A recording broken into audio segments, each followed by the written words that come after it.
Assalamualaikum guys. Kali ini Febri mengajak pemirsa untuk mengenalkan istilah gade guys. Apa toh gade itu? Ya sebelumnya mohon dukungannya ya. Caranya pencet tombol like, subscribe dan share supaya terjalin hubungan di antara kita yang lebih luas. Terima kasih. Assalamualaikum guys. Kali ini Febri mengajak pemirsa ini di pinggiran Bengawan nih.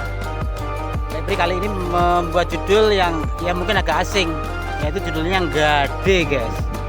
Istilahnya meminjam tanah dalam jangka waktu yang lama, itu namanya gade.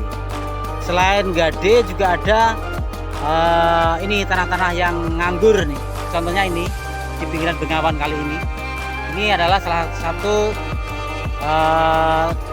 tanah dinas pengairan di pinggiran Bengawan. Ini panjangnya ya puluhan kilo dari Wonogiri sampai Gresik sana. Nah, tanah-tanah ini guys, daripada nganggur terbengkalai, ini digunakan ditanami petani sekitar untuk bercocok tanam guys. Jadi saling menguntungkan, untuk penghijauan juga mengatasi abrasi.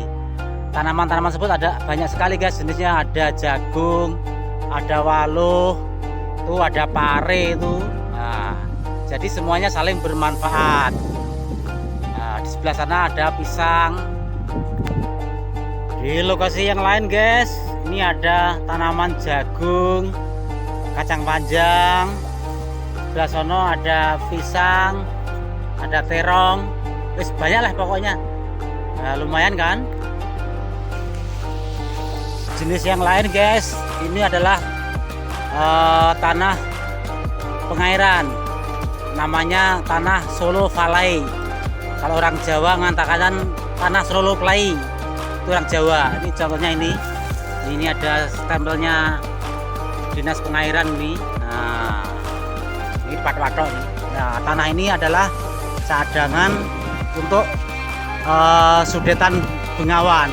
Jadi ini sudah sejak zaman dahulu, zaman Belanda guys, itu untuk mengatasi banjir dibuatkan calon Bengawan yang baru. Selama belum dimanfaatkan, ini dimanfaatkan oleh masyarakat sekitar. Ini kurang lebih nih lebarnya sekitar 200 meter nih ke sana. Nah, panjangnya sekitar hampir 30 kilo lebih nih. Selama ini nganggur, ini dimanfaatkan oleh masyarakat sekitar dengan sistem sewa. Sekali sewa yaitu ya 5 tahun ya, dengan harga yang murah. Sebetulnya bisa dimanfaatkan. Ini namanya tanah Solo Valley, yaitu miliknya dinas pengairan.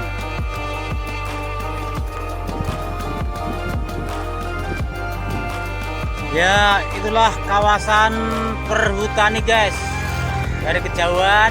Nah, ini di bawah hutan itu guys, di bawah tanaman jati itu ada tanah yang anggur, itu biasanya dimanfaatkan oleh petani sekitar untuk bercocok tanam. Ya, itulah kawasan perhutani. Ya, ini kawasan perhutani guys. Tanah-tanah ini daripada terbengkalai, maka antara perhutani dan masyarakat sekitar ini bekerja sama. Salah satunya ialah ditanami kayak tanaman palawija kayak begini, dengan istilahnya apa ya, upahnya sukarela lah. Jadi sama-sama saling menjaga. Petani bisa bercocok tanam, petani juga bisa lahannya bisa terjaga. Di sisi yang lain sebelah sana itu pohon ketela guys. Nah, itulah jadi sinergi antara masyarakat sekitar dengan kawasan perhutani ini, saling menjaga, jadi saling menguntungkan. Di pinggiran alas jati kayak begini guys, di sela-sela tanah yang kosong itu biasanya kalau musim penghujan guys, itu ditanami lombok guys. Kita tahu lombok waktu musim penghujan itu itu harganya mahal. Nah, kalau ditanam di pinggir jati kayak begini, itu banyak berhasilnya. Karena tanaman lombok tidak langsung kehujanan, ditangkis oleh pohon jati kayak begini. Jadi walaupun kena hujan tapi nggak langsung ke tanaman lombok, sehingga tanaman lombok banyak yang berhasil. Nah, itu banyak kan begitu.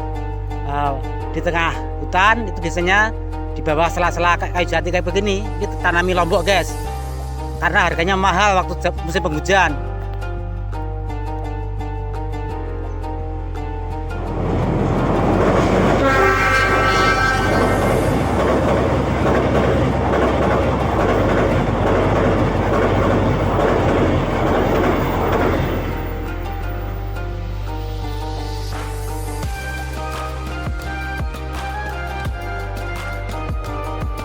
Tanah yang nganggur yang lain guys, ini adalah tanah miliknya PJKA, perusahaan jawatan kereta api. Ini dari sini ke sana rel kereta api itu ya ada 10 meter nih panjangnya guys.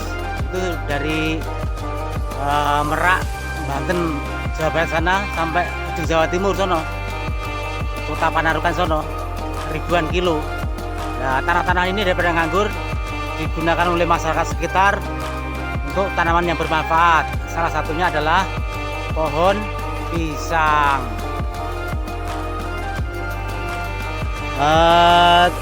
Jual beli yang lumrah yaitu sistem sewa guys, yaitu penyewakan tanah kayak begini itu dalam jangka waktu setahun 2 tahun, itu namanya sewa.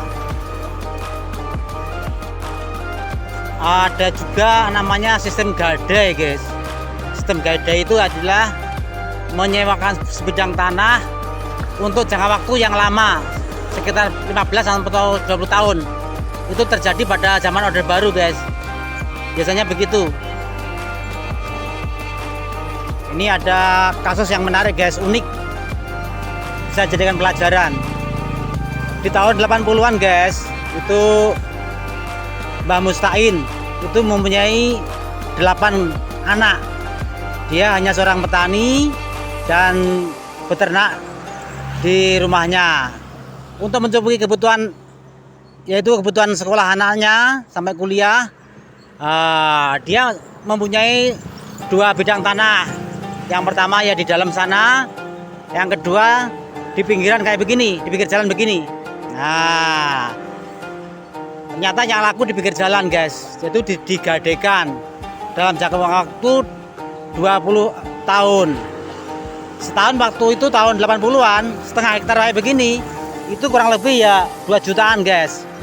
Jadi kalau jangka waktu yang lama bisa menghasilkan 40 juta.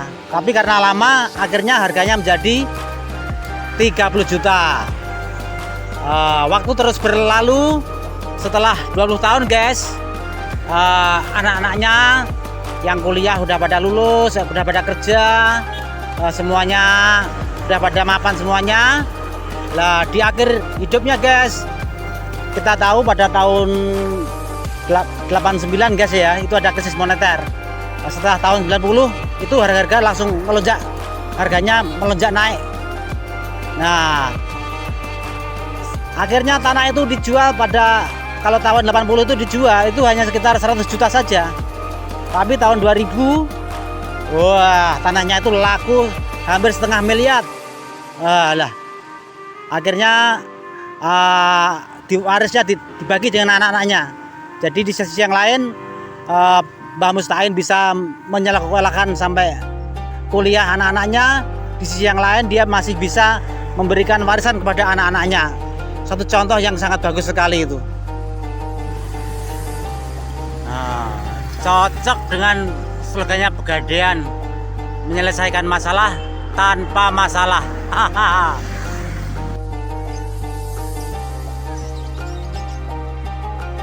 Makanya mbah-mbah kita dulu itu punya unen-unen, punya gunem. Urip ning donya sak dermo ngadu.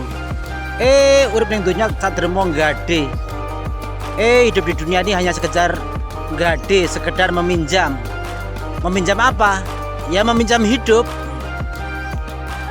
dunia ini digambarkan seperti ladang kayak begini guys.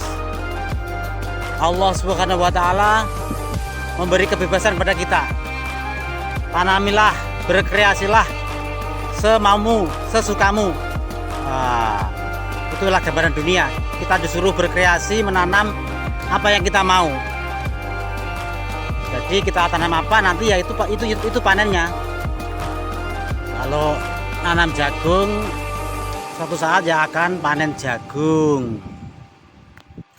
Kalau nanam kacang panjang, suatu saat ya akan panen kacang panjang.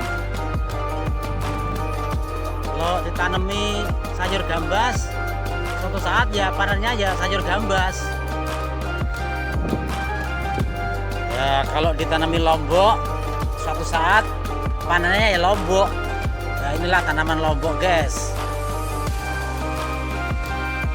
Nah, ini duit banyak nih. Kalau dibiarkan kayak begini tanahnya, ya panen suket, panen rumput, ngaplo nggak bisa apa-apa karena tidak berbuat. Ya untuk makanan kambing tuh. Ya si penting berbuat. Ya tanamilah berbuat, sepenting sesaat tetap akan ada hasilnya. Kalau kita menanam padi kayak begini, suatu saat ya kita akan panen gabah, beras untuk makan nasi. Kalau orang Jawa mengatakan itu ngunduh wae pakarti. Kita akan memanen apa yang pernah kita buat. Dalam Al-Quran disebutkan, in ahsantum li anfusikum. Kalau kita berbuat kebajikan pada orang lain, itu pada hakikatnya kebajikan itu kembalinya kepada diri kita sendiri. Sebaliknya, kalau wa in asatum falaha, kalau kita berbuat kejahatan pada orang lain, mencelakai orang lain, pada hakikatnya celaka itu kembalinya pada diri kita, bukan pada orang lain. Itu namanya hukum karma. Kayak pesannya Bang Haji Rumah Rema itu. Dunia bukanlah tujuan, namun hanya ladang tempat bertanam. Dunia hanyalah persinggahan dari sebuah perjalanan panjang. Pesta pasti berakhir, pesta pasti berakhir, pesta pasti berakhir, pesta pasti berakhir. Ho, ho, ho.